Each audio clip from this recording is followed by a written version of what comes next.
Ես այստեղ եմ մի քանի կարգավիճակներով այսպես ասեմ, առաջինը որպես մուլտիվելնես ակումբի հաճախորդ, ով ինչպես մի շարք այլ հաճախորդներ այս օրերին զրկված են ակումբ հաճախելուց եւ մասնակցելուց բնականon իրենց պարապմունքներին, այստեղ եմ նաեւ որպես քաղաքացի, ով մտահոգ է եւ ում համար կարևոր է արդարությունը եւ այն գերակա բնույթ է կրում եւ այստեղ եմ նաեւ որպես ուղղակի աջակից պարոն Ծառուկյանի եւ նրա ընտանիքին իմ աջակցությունն եմ հայտնում, որովհետեւ ունեմ իմ հստակ կարծիքն ու դիրքորոշումը կատարվող իրադարձությունների վերաբերյալ։ Շատ լավ, համացանցում Դե ինձ թվում է դա ակնհայտ է, որ այս բոլոր դեպքերը հաջորդեցին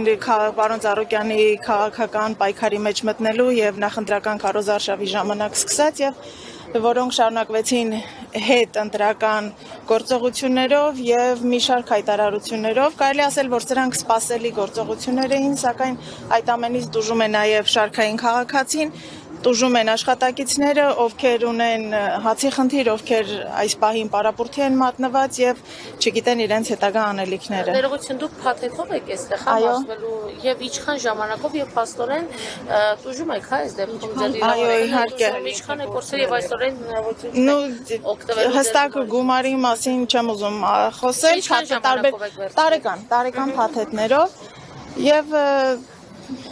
Տարեկան փաթեթը, կարծում եմ, որ սա երկար չի շարունակվի, հույս ունեմ, որ կբացվի ակումբը եւ մարզումները նորից կսկսենք շարունակվեն։ Եվ միջազգային վարկանիշի տեսանկյունից Հայաստանում փաստացի բիզնեսներ են փակվում։ Սա ներդրումների մասին խոսող իշխանության համար համատեքստում է, որքանով է ձեռնտու, իրենք շարունակ խոսում են ներդրումների մասին, բայց տեսնում ենք այստեղ սեփականության իրավունքը փաստացի անձեռնունքների Ներդրումների մասին խոսվում են, բայց միգուցե այստեղ միտում կա ներդրումների ուղղվածությունը թեքելու, միգուցե հայկական ներդրողները, ռուսամետ ներդրողները իրենց լեզվով ասեմ, բելառուսական, ռուսական այդ մարդկանց ներդրումները միգուցե պետության համար այդքան էլ նախընտրելի եւ ընտրելի չեն, միգուցե ներդրումների ուղղվածությունը վեկտորը այսօր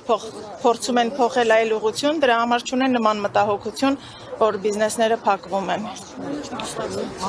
Եվ մի բան էլ ուզում ասեմ, օգտվելով առիթից եւ ձեր տրամադրած հարթակից, ես հույս ունեի, որ այս հարթակը պետք է ավելի լինի եւ կարծում եմ, որ հավաքական ընդդիմությունը նույնպես այստեղ ասելիք ունի, զուտ հայտարարության տեսքով հանդես գալը կարծում եմ, որ ոչինչ է, որովհետեւ նրանք պետք է հասկանան, որ այս բռնաճնշումները կարող են վերաբերվել հետագայում նաև իրենց եւ կարծում եմ, որ մի տեսանյութով հնարավոր չի ջնջել մարդու տարիների ընթացքում ստեղծած վարկանիշը։ Հիմա որ փողոցային պայքար լինի, դու ձեզ չգիտեմ, հարազատները պատրաստ եք։ Միանշանակ, առանց մտածելու։